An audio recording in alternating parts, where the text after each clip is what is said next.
Grand canon de saint André de Crète suite. 4e ode. Le prophète entendit ta venue, Seigneur, et il fut effrayé, sachant que tu devais naître de la Vierge et te manifester aux hommes, et il dit : J'ai entendu ta clameur et j'ai été saisi d'effroi. Gloire à ta puissance, Seigneur. Ne méprise pas ton ouvrage, ne néglige pas ta créature, juste juge. Bien que seul j'ai péché comme homme, plus que tout homme, ô ami des hommes, tu as comme Seigneur de toutes choses le pouvoir de remettre les péchés. La fin s'approche, ô mon âme, elle s'approche et tu ne t'en soucies pas, ni ne t'y prépares. Le temps presse, lève-toi, le juge est proche, il est sur le seuil. Comme un songe, comme une fleur, le temps de la vie passe. Pourquoi t'agites-tu en vain ? Réveille-toi, ô mon âme, songe aux actions que tu as accomplies, et mets-les devant ta face, épanchant les gouttes de tes larmes. Dis avec hardiesse tes actions et tes pensées au Christ, et tu seras justifié.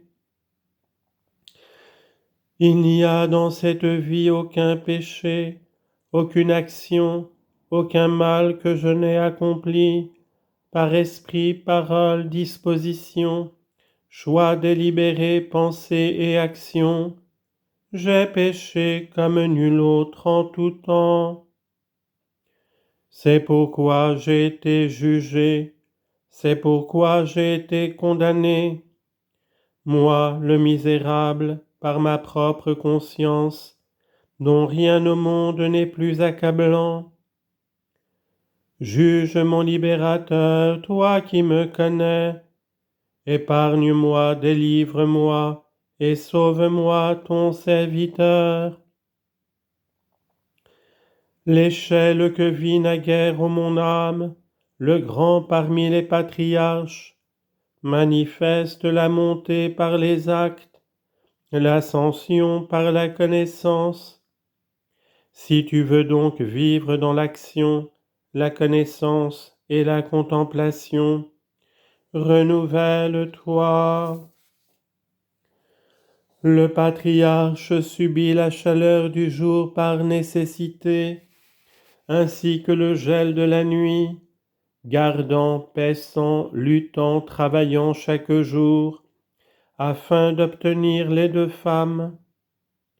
Comprends les deux femmes comme l'action et la connaissance dans la contemplation.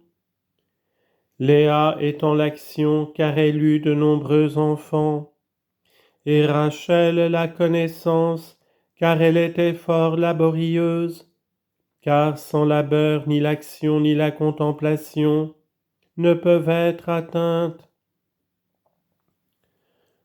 Veille, ô mon âme, excelle comme jadis le grand parmi les patriarches, afin d'obtenir l'action unie à la connaissance, de devenir un esprit qui voit Dieu et d'entrer dans la nuée inaccessible. Tu deviendras alors un grand marchand.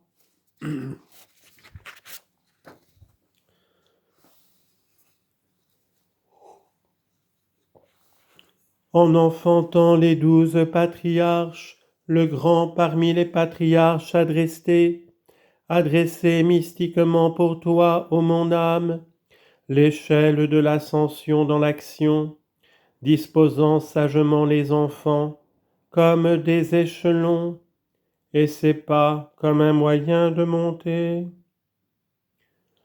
En imitant Ésaü le haï, tu as donné, ô mon âme, le droit d'aînesse de la beauté originelle à celui qui t'avait égaré. te privant de la bénédiction paternelle, tu es tombé dans un double égarement misérable. Dans les actes et la connaissance, aussi repens-toi maintenant. Ésaü fut appelé Édom en raison de sa passion insatiable pour les femmes, brûlant constamment de l'intempérance et souillé par la volupté. Il fut appelé Édom, ce qui signifie inflammation de l'âme et prise par le péché.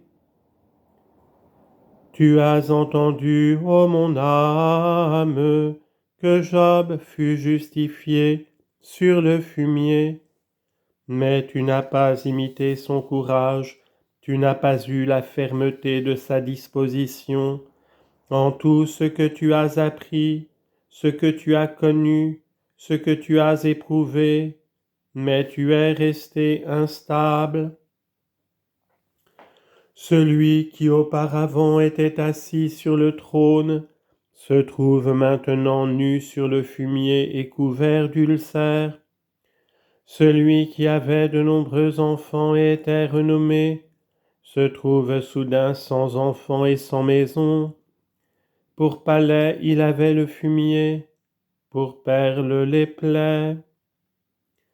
Revêtu de la dignité royale avec la couronne et la pourpre, l'homme au nombre bien et le juste, possédant domaines et troupeaux, fut soudain privé de la richesse, de la gloire et du royaume, ayant sombré dans la pauvreté. Bien qu'il fût juste et irréprochable plus que tout, il n'échappa pas pour autant aux pièges et aux ruses du séducteur. Toi, ô mon âme misérable, qui es ami du péché, que feras-tu s'il t'arrive quelque chose d'inattendu? Mon corps a été souillé, mon esprit a été sali, je suis tout entier couvert d'ulcères, mais toi, ô Christ, en tant que médecin, guéris l'un et l'autre par le repentir. Remets-moi, lave-moi, purifie-moi, et montre-moi plus blanc que la neige. Sur la croix, ô Verbe, tu as offert ton corps et ton sang pour nous, ton corps pour me régénérer et ton sang pour me purifier. Tu as rendu ton esprit au Christ, afin de m'amener à celui qui t'a engendré.